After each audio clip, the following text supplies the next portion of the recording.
and we're talking about worldviews versus Christian views. During the break, we talked about the people's views, our views, the world's. I mean, you can live in a view in an area, and your view may be small. You may not be able to see past where you live. If you grew up in poverty or you grew up in the projects, the world is pretty small. You're not really caring about what's going on overseas. You're not really caring about people being hungry. You're not really caring about people not having, because your view is small. This is your view, your little area. But one person, it depends on the thought of the person, because there could be one person that lives in the same poverty area and may think abroad. Perception is always reality.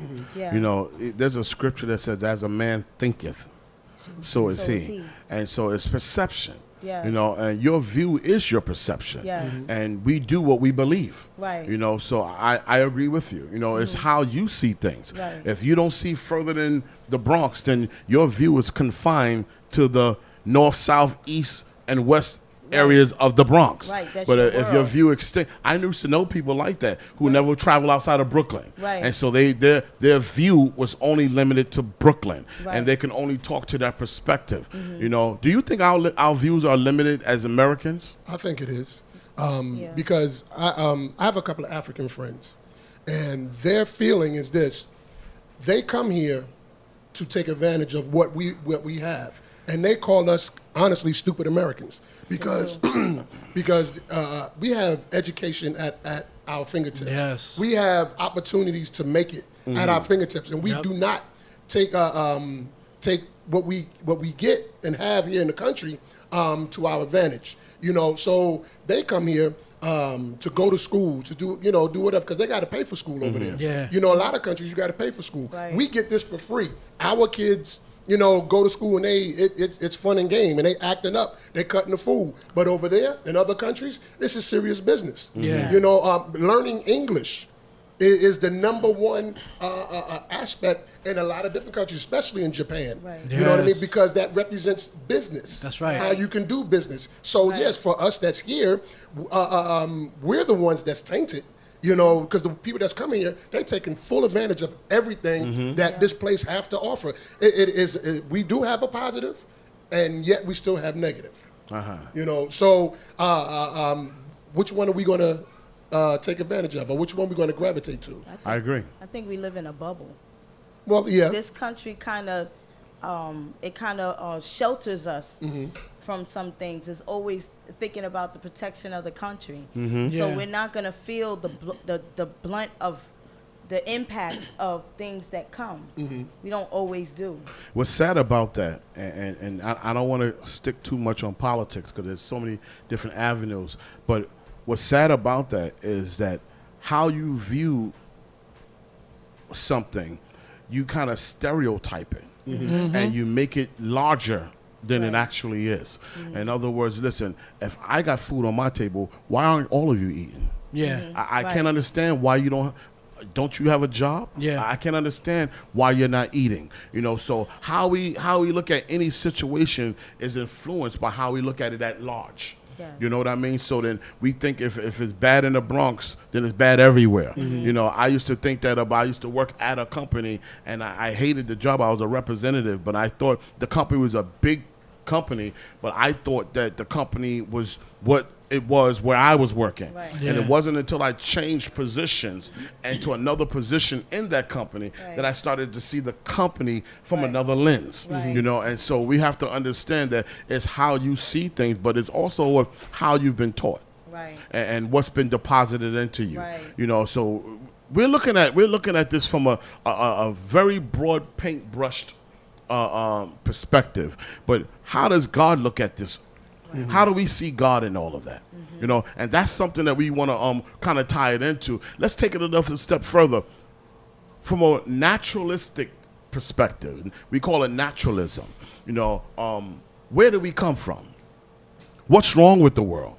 Okay? And again, we can only say that from an American perspective if that's what all you are all you are studied in, or all you are exposing yourself to. And then how can we fix it? Let's for example, poverty.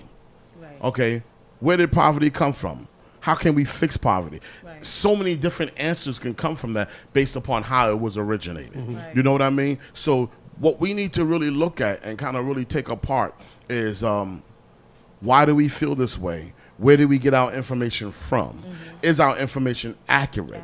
Is the remedy for our situation accurate? Or has it been tried before, but then in a different way? Right. You know what I mean? I found that as long as you keep doing the same thing, you're going to keep getting the same answer, results. the same That's results. right. And if you kind of look at this sphere, it's a circle, and everyone is trying the same thing, but still getting the same. How can you optimize it? What they're trying to do is modify it, get more speed, but instead of doing something different. Right. You follow me? Right. And so this is what we're looking at, the worldview to what's going on in the world, or let's say America, and then God's view from a Christian perspective.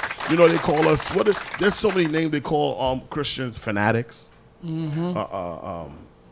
stuck up.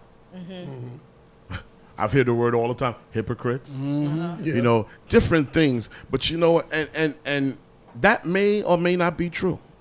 You know, there's stuck up politicians, hypocrite politicians, That's right. Very okay, much. fanatic politicians. You know, Right. so you have them in all facets. But does Right. that change the Democratic message? Just using the Democrats because one politician was corrupt. Does it change the essence of the message?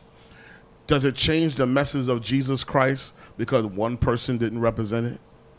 No, And that's something to think about. But unfortunately, what happens is when it comes to Christianity, one person will mess up, and then everyone would magnify that one person and say that's how the entire religion is. Right. You know, which Right. gives God a bad rap, and actually really hurts us. It really doesn't hurt God. It gives God a bad name, but guess what? He's the one that's coming to save us. Right. You know, so it really Right. damages us. Yeah. So we're going to really go further into this, and we're going to take another break, and we're going to come back with our youth and our young people and just hear what they say about it.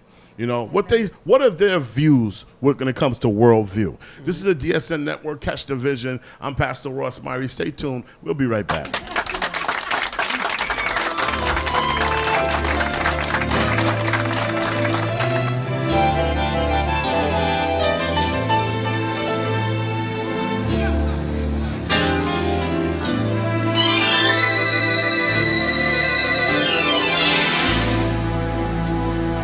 Asking questions like I've never asked before, expecting answers that will unlock every door to a new and a living way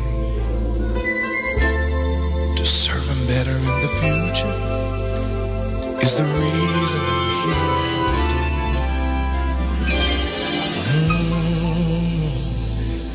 Seeking God